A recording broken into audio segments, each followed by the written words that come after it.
किसान संघर्ष समिति के द्वारा अपनी मांगों को लेकर बरताली गांव के समीप सड़क के किनारे धरना दिया जा रहा है। वहीं किसानों ने बताया कि जमीन की उचित मुआवजा नहीं मिलने के कारण हम लोग धरने पर बैठे हैं, सरकार हमारी मांगों को नहीं सुन रही है। किसानों ने बताया कि भारतमाला एक्सप्रेसवे में जा रहे जमीन की उचित मुआवजा किसानों को नहीं मिल रहा है। सुनिए क्या कुछ कह रहे हैं किसान संघ के रोहतास जिला के नेता। पदाधिकारियों के द्वारा कोई आश्वासन नहीं दिया जा रहा है, पदाधिकारियों के द्वारा मूर्ख बनाया जा रहा है और किसानों को छला जा रहा है।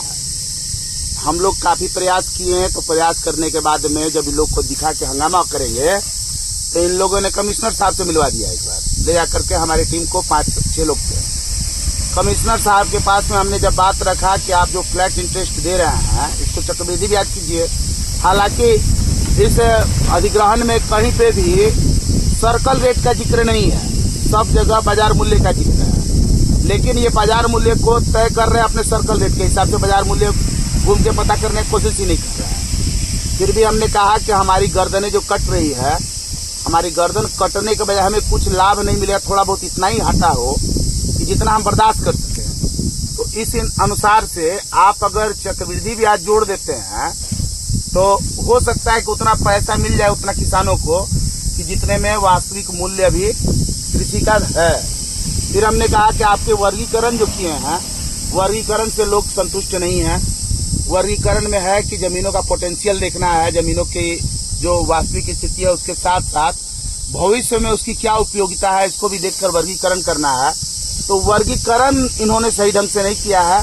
आवासीय भूमि को आवासीय कीजिए और व्यावसायिक भूमि को व्यावसायिक कीजिए। तो उन्होंने इस बात का भी समर्थन किया और कहे कि अच्छा, व्यावसायिक जो भूमि है, जिसका भूमि जो एक्सप्रेसवे में जा रहा है, उसका क्या रेट लग रहा है? कृषि का रेट लग रहा है 6,000 रुपए डिस्ट्रिक्ट। अब मांग क्या है आप लोगों का?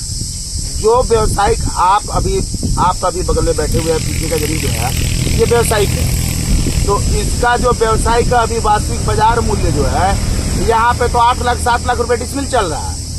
लेकिन ये बाजार मूल्य नहीं देंगे 8 लाख रुपए 7 लाख रुपए डिसमिल, क्योंकि किसान का दोहन शुरू से हुआ है, होता आया है और अभी आगे भी होता रहेगा।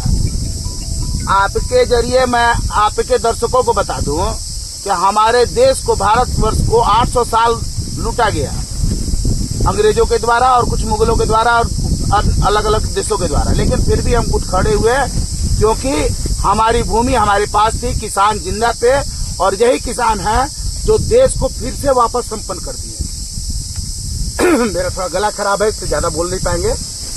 तो लेकिन अब जो सरकार है ये हमारी जमीनें ही छीन रही है और हमारी जमीनें छीन कर औद्योगिकरण कर रही है, औद्योगिकरण रोड बना रही है, जो भी कर रही है।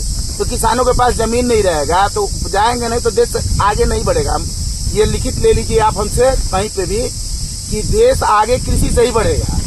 तो हमारा कृषि तो चौपट कर दिया ये, लेकिन उसके बदले आप किसानों को उतना मुआवजा दे दें कि वो कहीं और जमीन खरीद करके कृषि कर सके। किसान जब अपने जीवन में कृषि की है तो वो कृषि ही करेंगे, तो इतना मूल्य भी नहीं दे रहा है। तो हम लोग का मांग यही है कि इनसे बात हुआ कमिश्नर साहब से, तो उन्होंने आश्वासन दे दिया लेकिन कोई भी फैसला नहीं दे रहे हैं। उसके अपने तो जब आश्वासन दिए तो फैसला क्यों नहीं दे रहे हैं?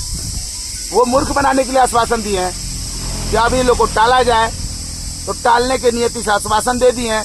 अब उसीलिए तो हम लोग मांग किए हैं कि हम लोग के जो आश्वासन दिए है उस अनुरूप जो आगे का फैसला है वो करें। अगर वो आगे का फैसला देते तो हम मानेंगे कि आश्वासन में दम है, जमीनी स्तर पे लाए उसको, और नहीं लाते हैं तो हम लोग को मौका दिया जाए कि हम लोग प्रधानमंत्री के तक बात रखेंगे। अच्छा, ये प्रदर्शन जो आप लोगों का चल रहा है कितने दिन से चल रहा है? ये अभी 12 तारीख से धरना प्रदर्शन शुरू हुआ है। 12 तारीख से चल रहा है, कितने दिन तक चलेगा? यह निश्चितकालीन है, जब तक हम लोग का मांग पूरा नहीं हो जाता है तब तक चलेगा। क्या नाम हुआ आपका? सुरेश कुमार। आप क्या हैं? मैं संगठन का अध्यक्ष, किसान संगठन का किसान संघर्ष समिति जिला रोहतास। हम लोग बैनर का नाम रखा है किसान संघर्ष समिति।